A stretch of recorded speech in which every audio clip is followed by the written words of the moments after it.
Paulo pregava a palavra, o Espírito Santo falou para ele: ó, tem uma pessoa ali que está com fé para ser restaurado. E o texto fala: e vendo Paulo que aquela pessoa tinha fé para ser curada, a pessoa foi curada, enquanto ele pregava a palavra. Uma igreja edificada na Escritura é curada através da Escritura, é a cura verdadeira. Amém? Abra sua Bíblia então em Atos dos Apóstolos, o capítulo 18, versículo 24, a gente vai até o capítulo 19, versículo 7. Amém? Se você não tem uma Bíblia, leia no seu smartphone. Agora não ligue o seu smartphone se não for para ler a Bíblia. Amém? Tá bom assim? Se você não vai ler a Bíblia no seu smartphone, então aí você desliga totalmente para que nada venha atrapalhar você. E sempre que isso acontece, pode ter certeza, é uma desonra à presença do Senhor. Nós estamos aqui para ouvir o Senhor nosso Deus. Amém? Quantos entenderam o que eu falei? Amém?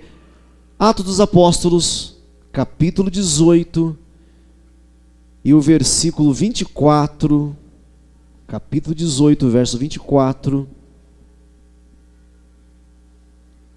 E vamos pensar nesse texto. Verso 24 diz assim: nesse meio tempo, chegou a Éfeso um judeu, natural da Alexandria, do Egito. O nome dele era Apolo, um homem eloquente, carismático e poderoso nas Escrituras. Era ele instruído no caminho do Senhor e, sendo fervoroso de espírito, falava e ensinava com precisão a respeito de Jesus, conhecendo apenas o batismo de João.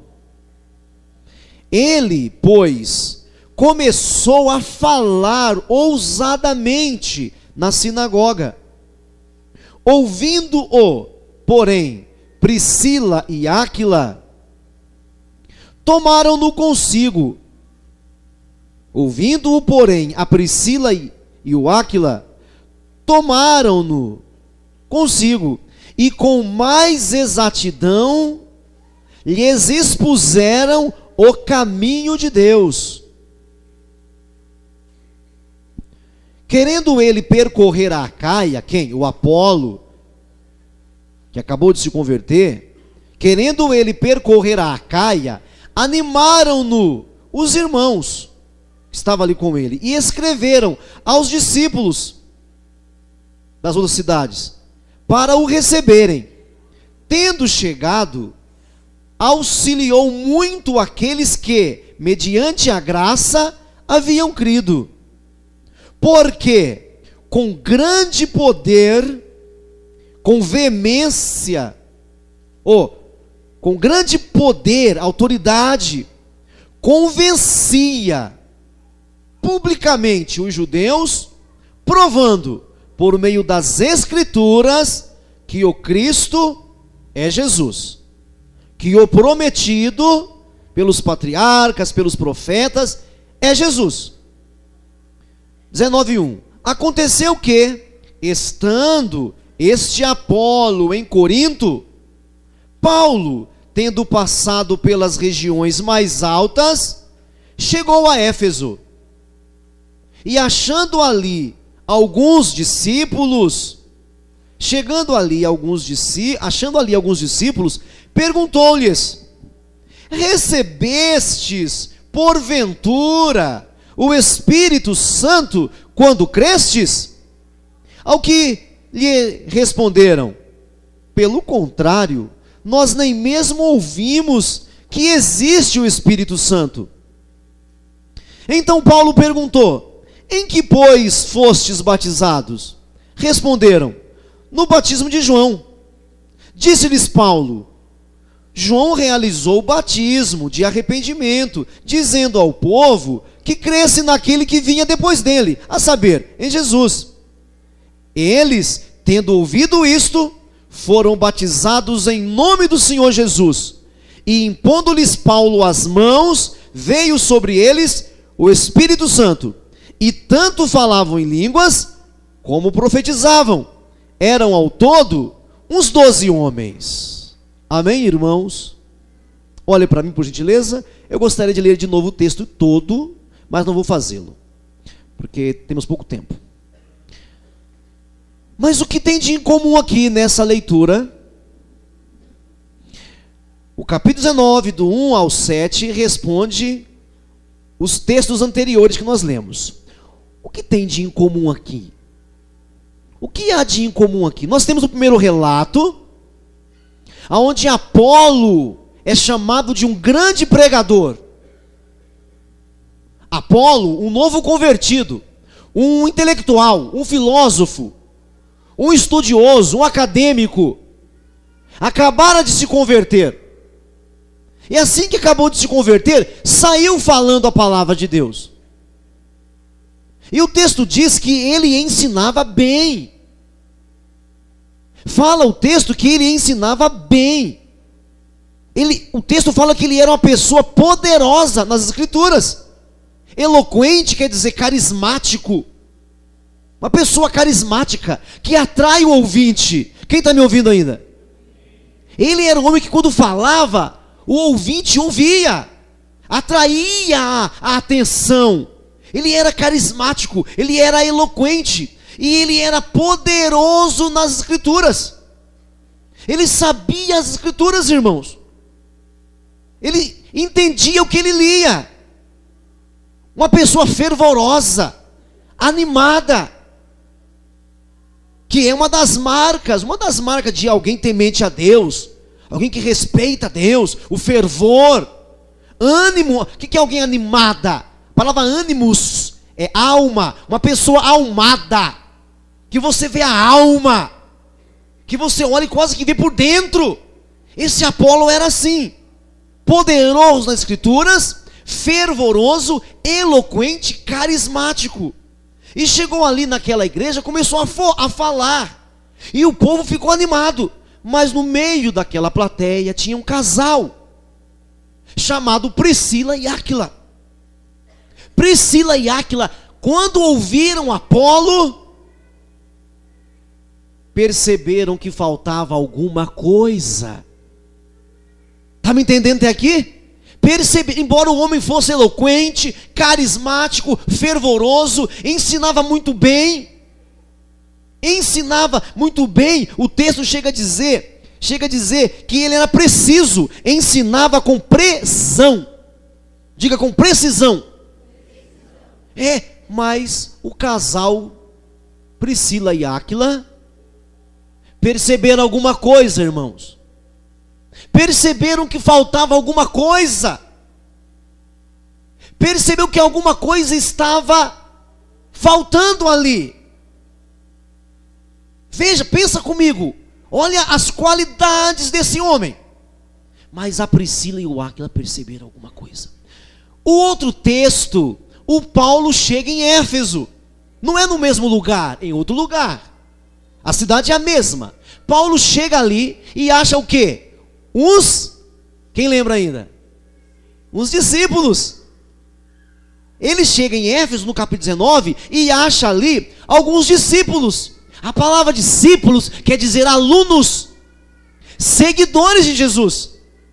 Diga, alunos, seguidores. Paulo encontra esses discípulos de Jesus. E Paulo também percebe que alguma coisa está faltando. Eu fecho a minha primeira proposição dizendo assim para você, querido. É possível alguém ser fervoroso, animado para falar, para ensinar. É possível alguém ser aluno, um seguidor, e faltar o principal. Faltar o principal. E com isso, com essa proposição, eu quero que você reflita em você. Será que isso que faltava para eles não está faltando em mim? Será que isso que não tinha neles, Será que não tem em mim? Quero fazer eles pensar nisso. Não é nem questão de salvação, de ir para o céu. Será que isso que faltava para eles não falta para nós? E pelo texto do capítulo 19, então eu sei o que está faltando no 18. Bíblia responde a Bíblia. Era aluno, eles eram alunos, aprendizes, seguidores. E o Paulo fala: vocês receberam o Espírito Santo? Eles dizem: nós nem sabemos que existe o Espírito Santo. No que vocês foram batizados então? No batismo de João. Entendo. O batismo para arrependimento de pecados é esse daí. Então Paulo começa a expor, do mesmo jeito que Priscila e Áquila, aí no versículo de número 26, 18, 26, a Priscila e o Áquila, o texto fala assim, bem no finalzinho: e com mais exatidão lhes expuseram o caminho de Deus. Com mais exatidão, olha para mim, de forma objetiva, o alvo, irmãos, é o Espírito Santo.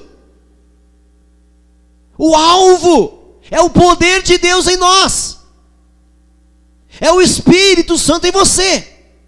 Você não tem que saber se você é metodista, se é batista, se você é outra coisa, mas se o Espírito Santo, se o próprio Deus já mora em você. Vocês receberam o Espírito Santo quando creram? A gente nem sabe que existe. A gente nem sabe que existe o Espírito Santo. Mas eles não eram alunos? Eles não eram aprendizes? Eles não eram seguidores? O que faltava para eles? O Espírito Santo. Diga: o Espírito Santo.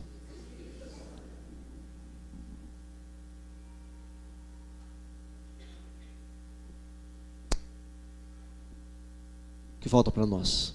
O que falta para você? O que falta para nós? Tem um texto que faz parte do nosso discipulado, que é João capítulo 1, verso 12. A todos, pois, quantos o receberam, a saber, os que creem no seu nome, deu-lhes o poder de serem feitos filhos de Deus.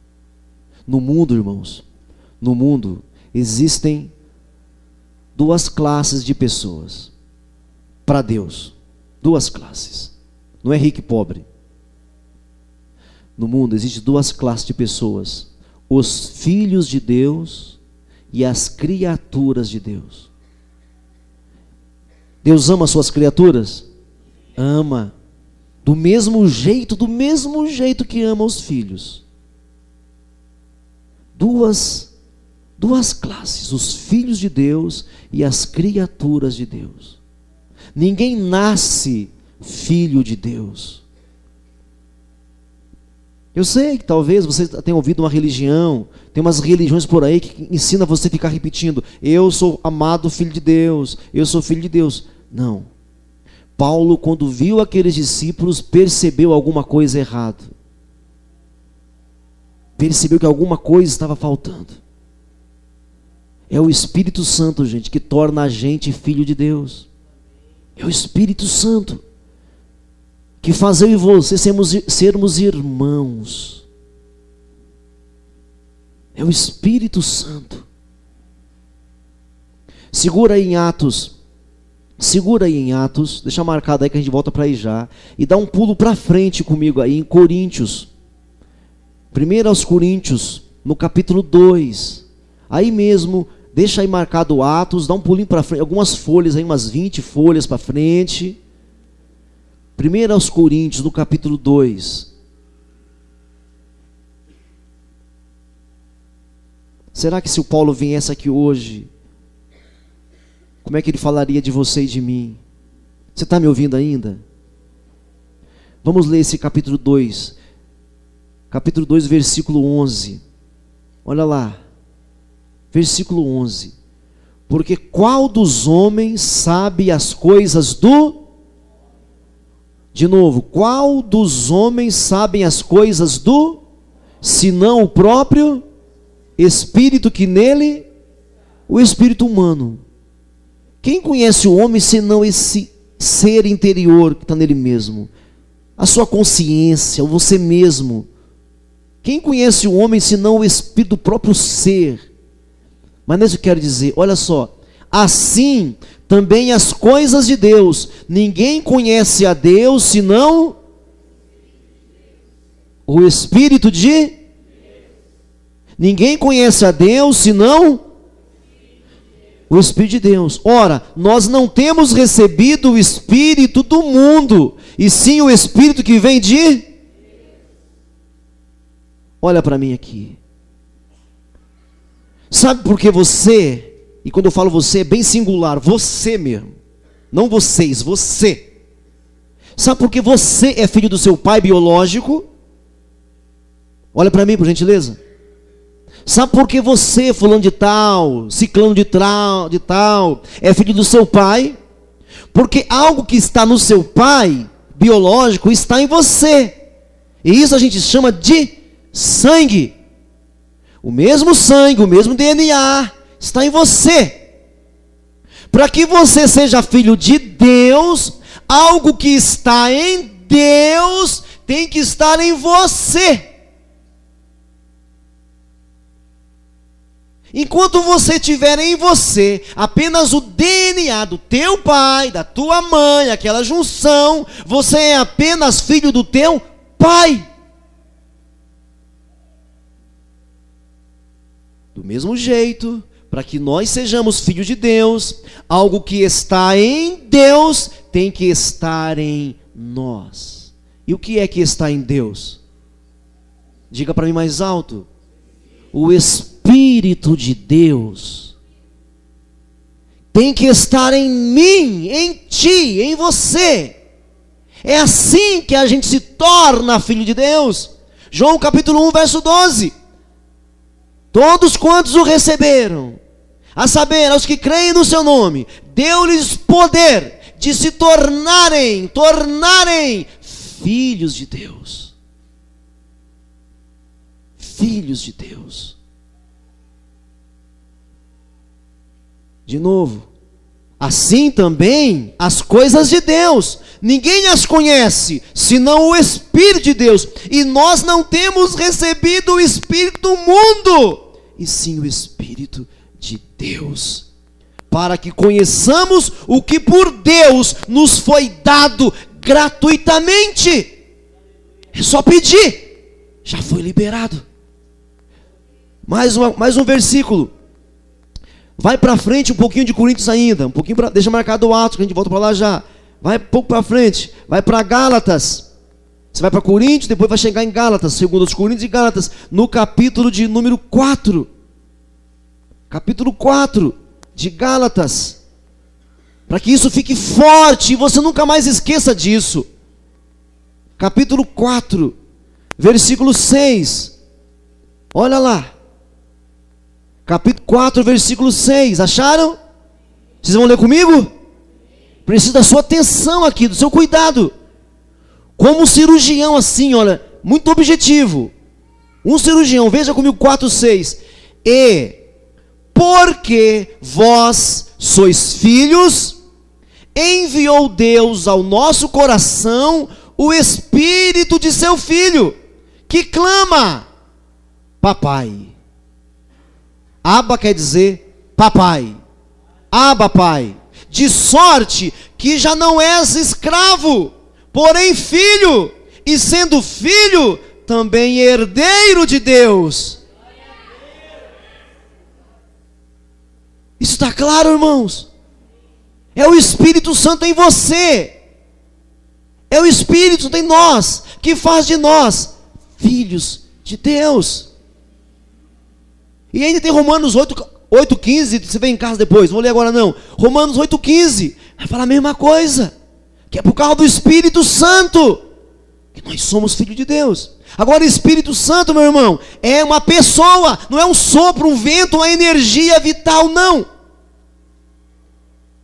É isso, volta para Atos agora. Então quando Paulo fala assim, vocês receberam o Espírito Santo quando vocês creram? Nós nem sabemos que existe Espírito Santo. E hoje talvez alguns aqui não sabiam como é que você se tornou filho de Deus, ou o que você tem que fazer para ser filho de Deus. Meu alvo aqui é que aqueles que são filhos sejam mais fervorosos, e aqueles que não são, sejam nessa noite. Aí você falaria assim, pastor, e como é que a gente vai saber disso? E como é que nós vamos perceber isso em nós? Como é que nós vamos saber, pastor, se nós somos filhos de Deus? Escute aqui. Em teologia, existem dois termos para falar dos atributos de Deus. Atributos quer dizer qualidades, as qualidades de Deus. Tá bom? Tudo bem? Tá aqui. Em teologia, dois termos para falar dos atributos, dos adjetivos, das qualidades de Deus. Primeiro termo é atributos naturais. O segundo, atributos morais. Diga, atributos naturais. Está muito fraco, vocês não estão comigo não? Atributos naturais. Atributos morais. Os atributos naturais é só de Deus. Só de Deus. Que é a onisciência, a onipresença, a onipotência, soberania, imortalidade. Só de Deus. Não divide com ninguém os atributos naturais de Deus. Mas tem os atributos morais, que é bondade, misericórdia, paciência, longanimidade, misericórdia, amor, temperança. Esses atributos morais de Deus, Ele divide com a gente. Ele compartilha com você e comigo. Bondade, amor, paciência, misericórdia, santidade, veracidade. Estas qualidades Deus compartilha. E como é que Ele faz isso? Através do Espírito Santo. Então quando Paulo olhou para aqueles homens, Paulo percebeu alguma coisa estava errada. Quando Priscila e Áquila olhou para o Apolo, poderoso na Escritura, o casal percebeu que está faltando alguma coisa. Está faltando o quê? O Espírito Santo. E como é que a gente vê isso na prática, pastor? Bondade, misericórdia, justiça, verdade, santidade e integridade. Estes atributos que são de Deus, Ele divide com você através do seu Espírito. De uma forma muito mais profunda do que os naturais. Ele compartilha conosco. Pastor, eu quero isso. Você falaria, mas então eu quero, pastor, eu preciso disso. Vai que, né? Vai que alguém vem aqui e perceba que eu não tenho, né, irmãos? Fala nisso, como é que você se sentiria? Pensa comigo. Como é que você se sentiria se de repente assim o Paulo aparecesse para você e chegasse para você assim e falar, e aí?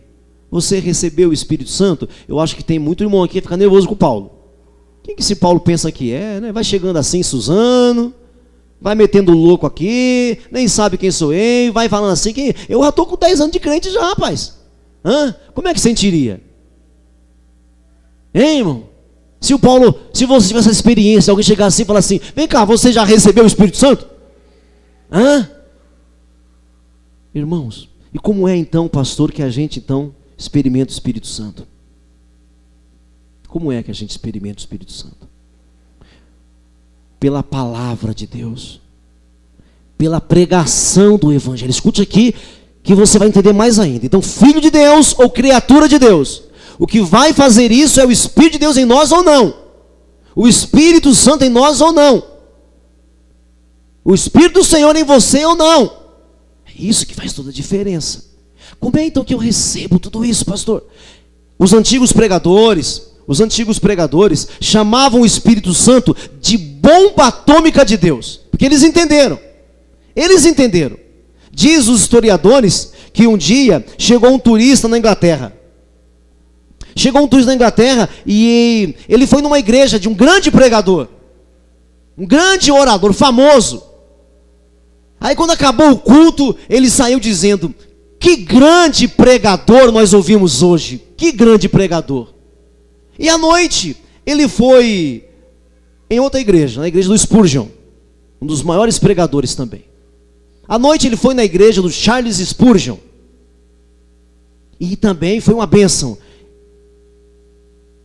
Deus operou poderosamente. Quando acabou o culto, ele exclamou para quem estava perto dele: que grande Deus esse pregador pregou. Que grande Deus esse pregador pregou.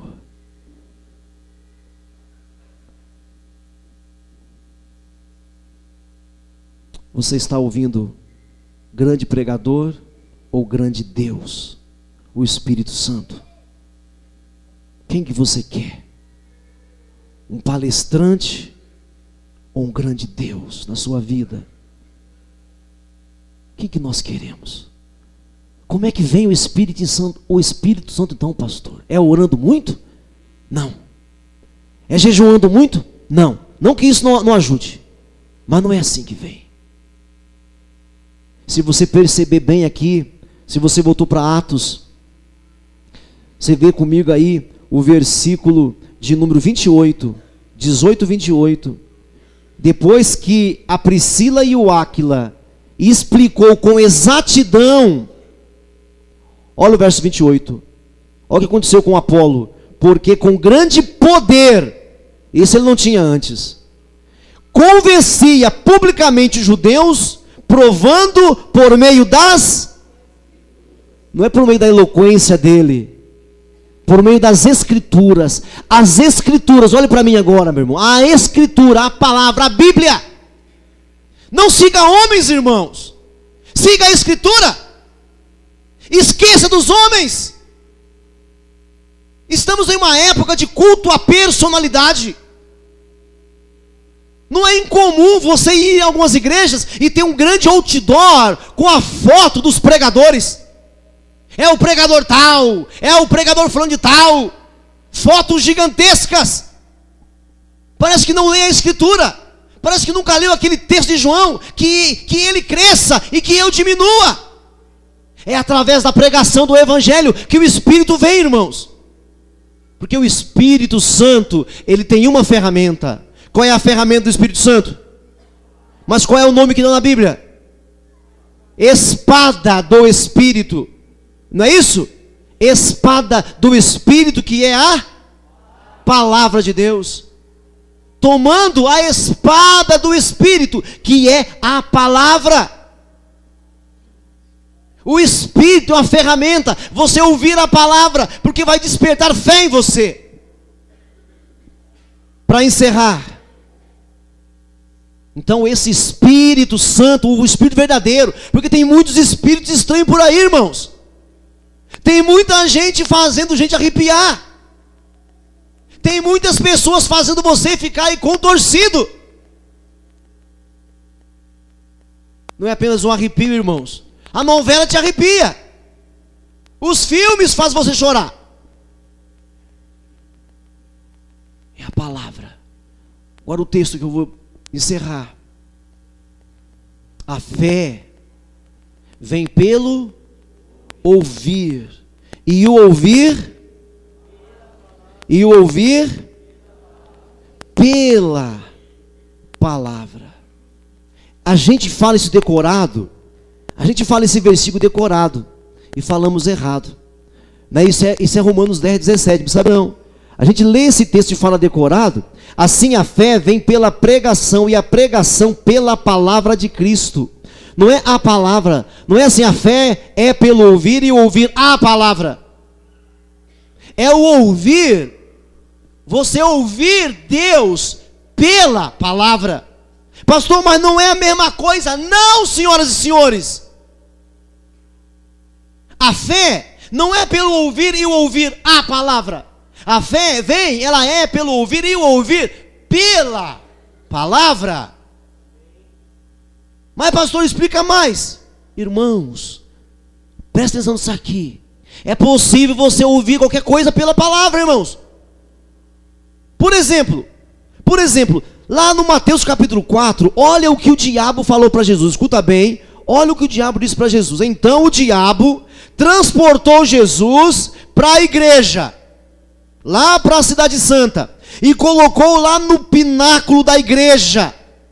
E o diabo disse para Jesus: se tu és filho de Deus, o diabo dizendo, diga o diabo dizendo, se tu és o filho de Deus, lança-te daqui para baixo, porque está escrito nos Salmos, está escrito que aos seus anjos dará ordem a teu respeito, e tomar-te-ão nas mãos, para que não tropecem em alguma pedra. Sabe o que é isso? É um versículo bíblico. Quem disse? O diabo. É possível alguém ouvir o diabo pela palavra, irmãos? Então, como é que eu recebo o Espírito Santo? Ouvindo Deus na palavra, ouvindo o Espírito Santo na palavra. Porque você pode ouvir um homem através da Bíblia. Você pode ouvir a sua mulher através da Bíblia. A sua mulher pode aproveitar um versículo para falar com você, meu irmão. Sabe por que alguns não têm o poder de Deus ainda? Porque não estão ouvindo Deus, o Espírito Santo, na palavra. Um dia Deus deu uma direção para Saul. Samuel foi lá e falou assim, é para você fazer isso, isso, isso. O Saul foi lá e não fez nada. O Saul foi lá e falou assim, está escrito lá em Levíticos que eu deveria separar os bodes, os cabritos, os camelos, as ofertas para Deus. Mas Deus não tinha dito aquilo para Saul. Deus tinha dito para Saul matar tudo, porque tudo era contaminado, tudo estava envenenado. Era para o Saul matar toda aquela criação. Mas ele pegou um texto lá de Levítico e falou assim, não, eu separei as ovelhas para dar de oferta para Deus, eu separei os cabritos para ofertar a Deus, eu separei os camelos para dar de oferta para Deus, eu separei o ouro e a prata para dar de oferta para Deus. O Samuel chegou e falou, não, só por causa disso, Saul, foi riscado o teu reino. Tem gente, meus irmãos, que estão ouvindo os homens pela palavra. A fé, essa fé poderosa, ela vem pelo ouvir, e o ouvir a Deus pela palavra. Lembra de Pedro? Pedro fustigando Jesus? Lembra de Pedro? Vou ler para você o texto. Pedro fustigando Jesus. Pedro, tomando Jesus à parte, começou a repreendê-lo, dizendo, Senhor, tem compaixão de ti, tenha dó do Senhor, de modo nenhum isso vai acontecer com o Senhor. Jesus, porém, voltando para o Pedro, disse, para trás de mim, Satanás. Quem estava falando era Deus ou era a carne? Era a carne, era o diabo. Então, irmãos, ouça Deus. Pastor, e como é que eu ouço a Deus, pastor? Você sabe, lá dentro do seu íntimo. E quando você ouvir Deus, não pensa duas vezes em fazer o que Ele mandou. Irmão, você não tem que me obedecer. O Clóvis, o homem aqui, meu irmão. Tem pessoas que ouvem aquela voz de Deus tão pequenininha assim, que é uma voz tão sensível, ouve assim, e ele fica lá, esperando não sei o que. Ouviu a voz de Deus? Vai, geme, grita, implora, pula, estou aqui, Senhor. Estou aqui, Senhor. Não perca. Quando você ouve a Deus, você anda sobre as águas. Lembra de Jesus? Vem, Pedro. Estou indo. Sobre a tua... andou sobre as águas. Quando ele tirou os ouvidos da palavra, ele submergiu. Ele afundou. Como é que esse Espírito vem até você, meu irmão? Pela palavra. Por esta que você está ouvindo nessa noite. Filho de Deus é gerado na palavra. É gerado na palavra. Você lembra quando o anjo foi falar com Maria? O anjo chegou assim, Maria agraciada, descerá sobre ti o Espírito Santo, e o que vai nascer de você será chamado Filho do Altíssimo. É assim que a gente se torna filho de Deus, meu irmão. Quando eu ouço a palavra, é gerado em mim o Filho Clóvis, o Filho de Deus, e eu sigo a orientação do Espírito. Que nessa noite você seja marcado. Você que já é filho, desperte. E você que não é filho, é só pedir, porque é de graça. É só pedir. Curva a sua cabeça, fecha os seus olhos. Curva a sua cabeça, querido. Porque a bomba de Deus vai tomar você.